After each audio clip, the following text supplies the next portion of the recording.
दोस्तों नमस्कार, जय हिंद। आशा करता हूं कि आप लोग स्वस्थ होंगे, मस्त होंगे। आप देख रहे हैं ग्रो डे 24। आज का वीडियो जीरो पॉइंट से ये मैं बता रहा हूं कि जीरो पॉइंट म्यूचुअल फंड काम कैसे करता है। आसान भाषा में म्यूचुअल फंड का काम कैसे करता है और इसको समझते हैं आसान भाषा में। देखिए, उदाहरण के तरीका से मैं समझाऊंगा। यदि आप लोगों को वीडियो अच्छा लगे तो सब्सक्राइब कीजिएगा और सब्सक्राइब तो अवश्य कीजिएगा, क्योंकि ये सब रिसर्च करने में बहुत टाइम लगता है। फाइनेंशियल का ये सब है, एक लाइफ का ये जुड़ा रहता है और इसमें लोग इन्वेस्टमेंट करके बहुत सारे पैसा बना सकते हैं, लेकिन टाइम देना पड़ेगा और समय देना पड़ेगा। म्यूचुअल फंड आसान भाषा में नहीं सुने होंगे, नहीं जानते होंगे। हजार रुपये 100 आदमी इकट्ठा किए, वो पैसा क्या होगा? 1 लाख रुपया वो पैसा हो गया। यानी 100 आदमी इकट्ठा किए, हजार रुपया, 1 लाख रुपया पैसा इकट्ठा हो गया। तो वो अलग अलग कंपनी में फंड मैनेजर क्या करता है, ये 1 लाख रुपया जो आपका हो जाएगा, अलग अलग कंपनी में फंड मैनेजर का काम वही होता है, वो आपका पैसा लगा देता है। जैसे किसी किसी फंड में जो है कि 70 कंपनी स्टॉक होती हैं, होल्डिंग होता है, किसी में 100 होता है, किसी में 200 भी होता है, किसी किसी में 300 भी कंपनी का होल्डिंग होता है।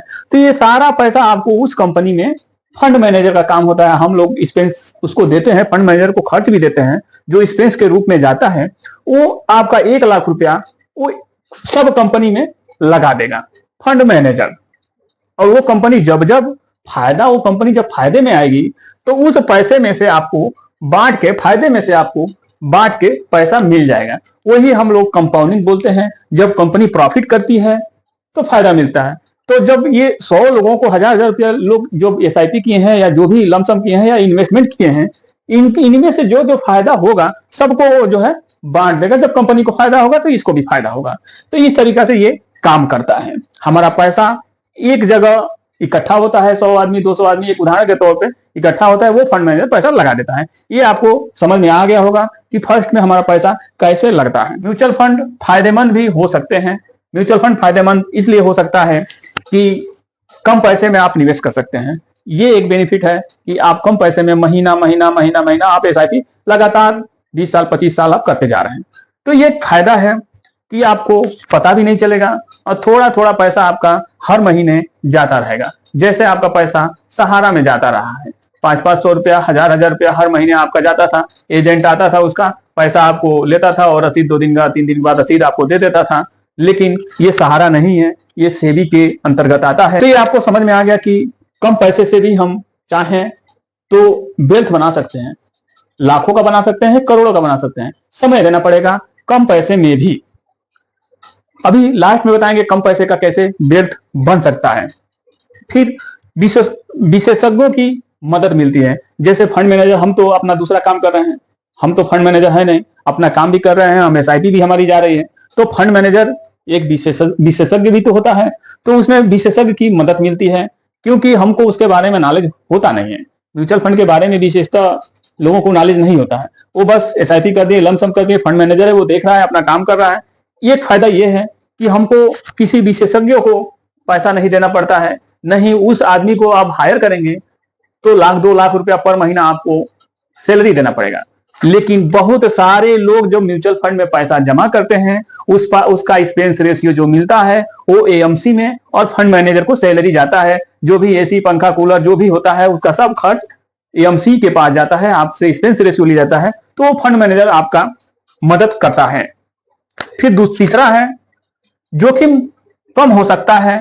आप अगर लॉन्ग टर्म में जाएंगे तो जोखिम आपको कम मिलेगा। शॉर्ट टर्म में थोड़ा जोखिम आपको मिल सकता है, लेकिन लॉन्ग टर्म में आप जाएंगे 20 साल 25 साल, यदि 500-500 रुपया या हजार रुपया इसमें इन्वेस्टमेंट कर दिए तो आपको जोखिम बहुत कम मिलेगा। तो इसलिए आपको कम से कम, यदि 1000 रुपया महीना ही SIP कर रहे हैं तो 20 साल 25 साल आप इन्वेस्टमेंट कीजिए, फिर उसका वेल्थ देखिए कि कितना होगा। मैं लास्ट वीडियो में कैलकुलेट करके आपको दिखा सकता हूं और दिखा दूंगा। फिर चौथा है, पैसा कभी भी निकाल सकते हैं। ये सबसे बड़ी बात ये होती है कि लॉकिंग पीरियड इसमें नहीं होता है। पैसा आप कभी भी निकाल सकते हैं। बस आप जाएंगे, आप यदि PPF कर रहे हैं और उसमें भी आपको समय निर्धारित होगा, LIC कर रहे हैं उसमें भी समय निर्धारित होगा कि इतना दिन तक आपको जमा ही करना है, इतना दिन के बाद ही आपको निकालना है। FD करेंगे तो उसमें भी आपको लिखित देना पड़ेगा कि हम इतने तारीख को हम निकालेंगे, उसके पहले आप निकालेंगे तो कुछ पेनल्टी चार्ज काटेंगे, या LIC आप तोड़ेंगे उसके पहले तो पेनल्टी चार्ज काटेंगे। इस तरीका से उसमें रहता है। लॉकिंग पीरियड इसीलिए दिया जाता है कि आप पहले नहीं निकाल सकते हैं, आप पहले बोले हैं इसीलिए वो हुआ है। आप पहले यदि निकाल दिए तो उसका आप कुछ पेनल्टी कुछ हर्जाना आपको देना पड़ेगा, तब आप निकाल सकते हैं। तो लॉकिंग पीरियड इसमें नहीं होता है। ये आप जब मर्जी, जितना मर्जी, मतलब जितना आपका पैसा है उतना ही आप निकाल सकते हैं, और उसमें से कम भी निकाल सकते हैं। मान लीजिए 1 लाख रुपया हुआ, 1 लाख में से आप 10,000 भी निकाल सकते हैं, आप 20,000 भी निकाल सकते हैं, आप जब मर्जी तब आप निकाल सकते हैं। इसमें कोई लॉकिंग पीरियड का कोई समस्या इसमें नहीं होता है। यहां तक तो आपको समझ में आ गया, एकदम जीरो से है ये। वीडियो अच्छा लगे तो सब्सक्राइब कीजिएगा, क्योंकि बहुत ये सब बनाने में, ये सब लिखने में और बहुत समय लगता है, तो सब्सक्राइब अवश्य कीजिए। म्यूचुअल फंड के प्रकार, म्यूचुअल फंड तो कई प्रकार के होते हैं, लेकिन प्रकार में भी प्रकार होता है। तो चलिए आज हम 3 प्रकार के ही म्यूचुअल फंड के बारे में हम बताते हैं कि म्यूचुअल फंड इसमें भी कई है, कम से कम इसमें हजारों है, इसमें कम से कम 300-400 होगा, इसमें भी कम से कम 200-300 तो होगा ही होगा। तो इसमें कई फंड है, लेकिन ये मेन फंड 3 मैं बता रहा हूं। एक होता है इक्विटी, जो शेयर बाजार में लगता है, जैसे मार्केट में लगता है या कंपनी के स्टॉक में लगता है। ये जोखिम ज्यादा होता है और फायदा भी ज्यादा देता है, इक्विटी। एक होता है डेप्ट, डेप्ट मतलब कर्ज। ये बॉन्ड से, बॉन्ड में ये पैसा जाता है, जो मान लीजिए जो कोई कंपनी है, बड़ी बड़ी कंपनी है जो लोन ले रही है, या कोई भी लोन ले रहा है, तो 7-8%, 10% के रेट से लोन लेता है। तो वो लोन कहां से मिलेगा? हम ही लोग जो पैसा ये जमा करते हैं डेप्ट वगैरह में, वो पैसा उठा के चला जाता है वो कंपनी में, तो डेप्ट बोलते हैं, यानी कर्ज। कर्ज में जो पैसा जाता है वही हमारा ये पैसा जमा होता है डेप्ट में, और ये कम जोखिम होता है, जोखिम ज्यादा नहीं होता है, बहुत कम होता है, और फायदा भी थोड़ा कम मिलता है। मतलब 7 से ऊपर और 10-12 के अंदर यही आपका रिटर्न रहता है। 7% से ऊपर 10-12% के अंदर लॉन्ग टर्म में यही रिटर्न इसका रहता है। ये बॉन्ड में होता है। फंड, हाइब्रिड फंड में ये शेयर बाजार और बॉन्ड, यानी इक्विटी में और बॉन्ड में, दोनों में ये इन्वेस्टमेंट होता है। यानी ये कंपनी में भी इन्वेस्टमेंट होता है और ये कर्ज भी देता है। जो ये कर्ज वाला है ये भी कर्ज देता है, जो सरकार को हाफ हाफ, आधा आधा, ये इक्विटी में आधा और बॉन्ड में आधा। मैं एक फंड का नाम बताऊंगा, वो फंड आप जरूर देखिएगा, समझिएगा। वो फंड का नाम है HDFC बैलेंस एडवांटेज फंड।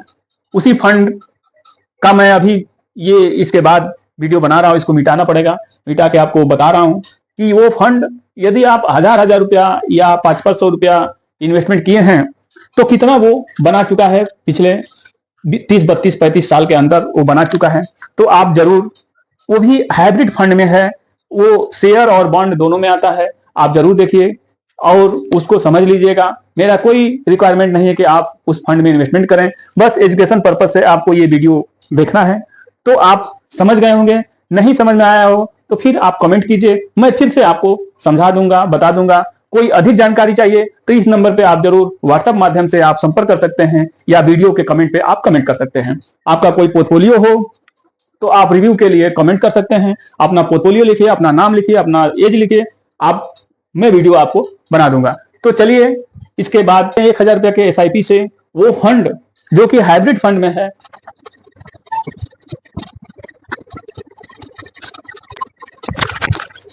हाँ तो दोस्तों ये हाइब्रिड फंड है। ये फंड 1994 से ये फंड चालू है, और 1994 से यदि HDFC बैलेंस एडवांटेज फंड सन 2000 से, यानी 25 साल पहले, यानी सन 2000 में ये चालू तो है 1994 से। इस फंड में एवीएम है 1,02,06 करोड़ रुपया इस फंड में एवीएम है। हमको तो ये लगता है सबसे ज्यादा फंड, अब इससे अधिक फंड का वैल्यू आप देखे होंगे या एवीएम आप देखे होंगे तो आप कमेंट कीजिए। इससे ज्यादा एवीएम का हम कोई फंड देखे नहीं है, तो आप जरूर कमेंट कीजिएगा। यदि सन 2000 से, यानी आज के 25 साल पहले 1000 रुपये पर महीना इस फंड में कोई इन्वेस्टमेंट किया होता, या हम ही इन्वेस्टमेंट किए होते 25 साल तक, तो ये 25 साल में एनुअल रिटर्न 18.8 का दिया है। ये पास्ट का वैल्यू है, फ्यूचर का कोई नहीं जानता कि फ्यूचर क्या होगा इसका। तो 3 लाख रुपया जाता है 25 साल में 1000 रुपये महीने से, ये 45 लाख रुपया ये इस परसेंटेज से बन सकता है। आगे क्या होगा कोई नहीं जानता है। एवीएम आप जरूर सर्च कीजिएगा, 1,02,60 करोड़ रुपया इस फंड में एवीएम है। फिर अगर जब से ये फंड चालू है, यानी 1994 से, तब से अगर कोई 1000 रुपया इन्वेस्टमेंट किया होता उस समय से, और 31 साल हो गया इस फंड को चलते हुए, रनिंग होते हुए, और 31 साल में 18.79% का ये रिटर्न पास्ट में दिया है। फ्यूचर में कोई गारंटी नहीं होता है फ्यूचर में देगा कि नहीं देगा, फिर भी 12-15% आदमी मानता है कि 12% 15% गिरते हालत में भी दे सकता है, वो भी गारंटी नहीं होता है मार्केट का। तो उस समय 1994 से कोई 1000 रुपया पर महीना डाला होता, जैसे कि मैं वीडियो में बताया हूं फर्स्ट में कि 1000 रुपया महीने से 1 करोड़ रुपया से ऊपर गेन हो सकता है। लेकिन यही तो बात है, इसमें गारंटी नहीं होती है, जैसे लिखित नहीं होता है इसमें कुछ भी गारंटी नहीं होती है, तो इसीलिए लोग भागते हैं, डरते हैं। तो इतना आपको हो गया, तो 1,55,00,000 ये 31 साल में 1000 रुपये पर महीने से ये बना चुका है, पास्ट में बना चुका है। फ्यूचर का कोई किसी का गारंटी नहीं है, अभी हम वीडियो बना रहे हैं, अभी कोई नहीं है गारंटी। वही चीज अगर यही 500 रुपया पर महीना 31 साल यदि कर देते हैं तो 1,86,000 रुपया जाता है 500 रुपया पर महीने से, और आप इस परसेंटेज से आप गुणा करेंगे तो आप समझ जाएंगे कि कितना ये हो सकता है, कितना हम लिखे हैं आप खुद समझ जाएंगे, और इससे आप कैलकुलेट कीजिएगा, आपको समझ में आ जाएगा। तो देखिए, हमारे सब कहने का मतलब ये है कि सब कुछ समय का बात है। समय पे जो समझ गया वो समझ गया, जो समय पे नहीं समझेगा वो फिर पछतावा करेगा, और पछतावा के सिवा कुछ नहीं करेगा। कमाना बड़ी बात नहीं होती है, बचाना सबसे बड़ी बात होती है। यदि मेरा वीडियो या इंफॉर्मेशन आपको सही लगा हो तो आप जरूर सब्सक्राइब कीजिएगा। मेरा कोई रिक्वायरमेंट नहीं कि इस फंड में आप इन्वेस्टमेंट कीजिए, बस एजुकेशन पर्पज से ये वीडियो है। मिलते हैं एक अगले नए वीडियो में। जय हिंद, जय भारत।